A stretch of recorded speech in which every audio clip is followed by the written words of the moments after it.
Assalamualaikum guys, welcome to my YouTube channel. Anda bersama dengan saya Nik Rahizal. Thank you kepada semua yang dah subscribe dan thank you juga kepada semua yang dah support YouTube channel saya selama ni. Okay guys, sebelum ni saya dah buat dua video dah pasal QJ Motor SRK 250R ni. First kali adalah video review, yang kedua adalah video test ride. Jadi kepada hangpa semua yang mana belum tengok lagi video-video tu, hangpa boleh pergi tengok dulu. So dalam episod kali ni kita akan cuba untuk test kecerahan lampu motor ni, dan dalam tu kita akan cuba sekali untuk test top speed motor ni. Alright, motor ni dia masih menggunakan kunci lagi. Ni kunci dia.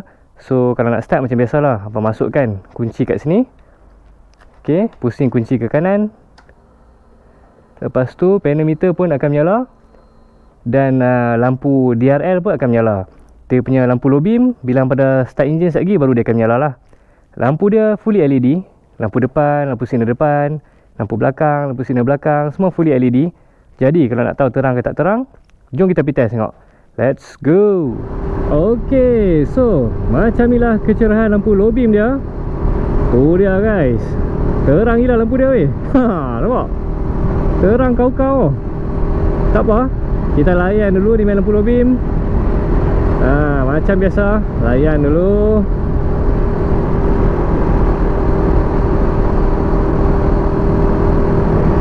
Okay, so macam boleh nampak, untuk dia punya lampu low beam memang sangat terang.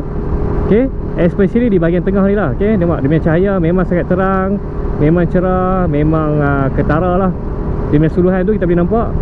Lepas tu dia punya coverage area dia pun wide tau, nampak? Dia memang dia cover wide area. Dan suluhan dia tu pun agak jauh ke depan lah. So setakat ni dia punya lampu low beam memang saya puas hati. Okay, bagi saya memang perfect lah. Okay, terang, coverage area pun wide, suluhan dia tu pun agak jauh ke depan. Sekejap kat depan tu kita try test dia punya high beam lah. Kita tengok high beam dia padu ke tak padu. Okay, ni lampu low beam kan. Okay, nampak? Lampu low beam dia dah padu dah, nampak? Memang perfect. Kita try buka high beam pula. 1, 2, 3. Ini macam lah. Okay, low beam, high beam. Jadi bila buka high beam ni, first kali memang dia support di bahagian tengah ni, straight line tengah ni. Suluhan dia tu lebih jauh dan lebih tinggi ke depan. Macam sekarang ni depan mata kan, live saya boleh nampak sampai ke hujung tu lah. Sampai ke hujung tu memang dia cover. Dan jarak dekat ni pun dia cover, nampak? Tengok low beam, high beam. Jarak dekat ni pun dari segi coverage area pun dia bertambah wide sikit lah. Jadi overall dari segi kecerahan lampu bagi saya memang tak ada masalah. Okay, lampu dia memang mantap lah. Okay, memang terang dan memang safety terbaik. Okay guys, sekarang ni saya berada di atas jambatan pertama Pulau Pinang. So kita akan cuba untuk test top speed motor ni. Jadi macam biasalah, sebelum saya mula, saya akan pesan sikit. Top speed untuk sesebuah motor ni dia dipengaruhi oleh beberapa faktor. Antaranya adalah first kali berat badan rider, lepas tu keadaan jalan dan juga keadaan cuaca. Setiap situasi yang berbeza akan menghasilkan result ataupun top speed yang berbeza lah. Tujuan saya buat video ni hanyalah sekadar info saja. Okay, bukan nak race, bukan nak lumba, bukan nak lawan siapa dapat top speed paling tinggi. Hanyalah sekadar info saja. Saya nak cuba untuk test performance engine motor ni. Jadi kita relax, kita santai, kita chill je, alright? Apa-apa pun jangan sesekali tiru kat sini. Kepada orang-orang Penang dan yang berdekatan, kalau hampa nak beli motor ataupun nak survey motor, nak main cuci mata tengok-tengok dulu pun boleh, tak ada masalah. Hampa bolehlah datang ke Taikon Motor HQ Georgetown dekat Jalan Datuk Keramat. Kedai dia memang besar, ada aircon apa semua. Servis dia pun memang tip top. Staff dia memang semua friendly. Dan yang paling penting, harga dia insya-Allah berpatutan. Okey, jom sambung tengok video. Okey, saya tak sabar ni untuk visor dulu. Start engine. Okay, kita adjust kamera sikit. A few moments later. Alright, jom kita test tengok. Bismillahirrahmanirrahim. Let's go.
Jadi macam apa boleh nampak dalam video tadi, top speed paling tinggi yang saya berjaya dapat dengan QJ Moto SRK 250R ni, paling tinggi tadi adalah 161 km sejam pedometer dan juga 143 km sejam GPS.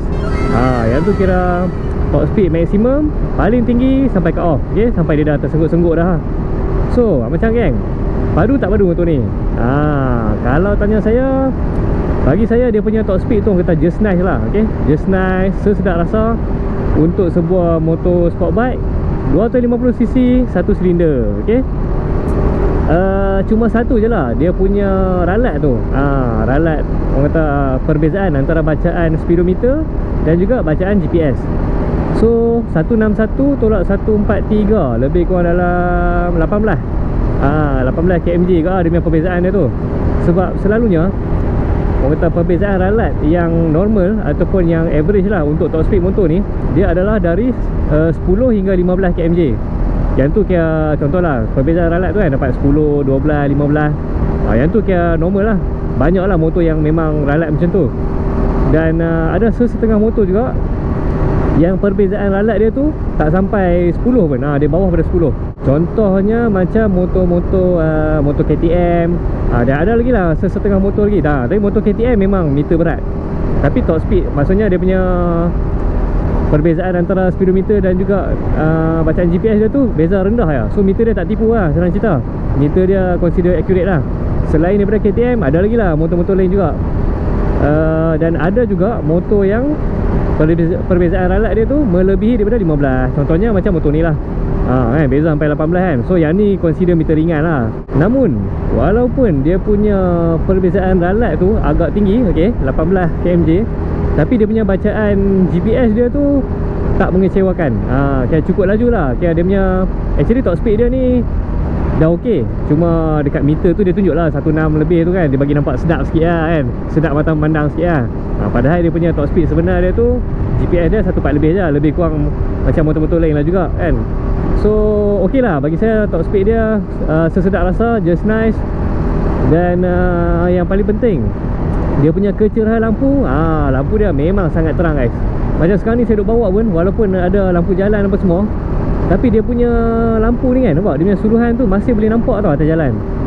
Padahal nampak tu, ni semua penuh lampu jalan ni, tapi still boleh nampak dengan jelas lagi dia punya cahaya tu. So bab kecerahan lampu memang mantap lah. Ok, so dengan bermodalkan lebih kurang 10k, kalau kata cash on the road dalam 10,500 macam tu, insurans first party or rider. Kalau third party yang pakai dapat murah sikit lah, lebih kurang dalam 10,100 macam tu. Tapi walau macam mana pun bergantung pada kedai lah. Apa yang pakai dapat adalah pakai dapat sebuah motor sport bike 250cc, satu silinder. Dan dia punya jajan pula pakai dapat ni lah, pedometer digital LED. Lepas tu lampu fully LED, ada dual USB charging port, USB Type A dan juga USB Type C. Lepas tu brake system pakai dapat dual channel ABS, okay, depan belakang ada ABS. Dan juga dia punya fuel tank lah. Fuel tank dia ni berkapasiti 12.5 liter. Selain daripada tu apa lagi design. Tapi bab design ni dia agak subjektif. Cuma personally bagi saya design dia memang cantik, memang handsome lah. Pakai motor ni memang auto handsome. Dan satu lagi tayar. Saya hampir terlupa. Tayar dia grip weh.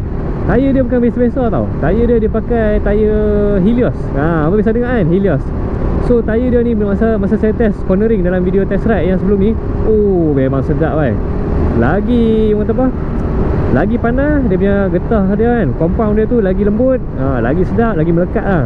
So bila saya layan corner, walaupun suspension dia actually lembut sikit tau, dia lebih kepada comfort lah. Tapi disebabkan dia punya tayar tu grip, dia jadi sedap tau. Dia jadi sedap, dia jadi melekat elok lah. So untuk suspension, macam saya cakap lah dalam video yang sebelum ni, motor ni dia lain sikit. Walaupun konsep dia sport bike, tapi dia lebih fokus kepada comfort. Bila hampa lalu jalan yang bertampai-tampai, jalan tak rata apa semua ni, jalan yang beralun-alun, dia rasa sedap. Dia rasa lebih smooth dan tak bumpy lah. Sangat-sangat kurang lah, okay, dia tak rasa bumpy, tak rasa terhentak. Tapi kalau hampa nak bawa laju kan, hampa nak main corner apa semua tu, memang hampa perlu upgrade dia punya suspension lah. Tapi secara jujurnya saya nak beritahu, ni memang adalah antara sport bike 250cc satu silinder yang paling selesa dan paling berbaloi untuk dibeli. Serius. Okay, memang lain daripada yang lain lah. Yang ni memang selesa gila, seat tebal elok, lembut apa semua. Lepas tu harga lah, harga dia seakan-akan macam harga sport bike 150 hingga 155cc tu. Tapi kalau hampa beli motor ni, hampa akan dapat 250cc punya power. Okay, so apa pendapat hampa pasal motor ni? Adakah hampa rasa motor ni okey ke tak okey ke kan? Berbaloi ke tak berbaloi ke? Hampa share di ruangan komen, okay? Okay guys, so rasanya sampai sini ya video kita pada hari ni. Stay tune untuk next video. Jadi kalau hampa suka video ni, jangan lupa like, komen dan share. Jangan lupa subscribe. InsyaAllah kita jumpa lagi pada video yang akan datang. Assalamualaikum.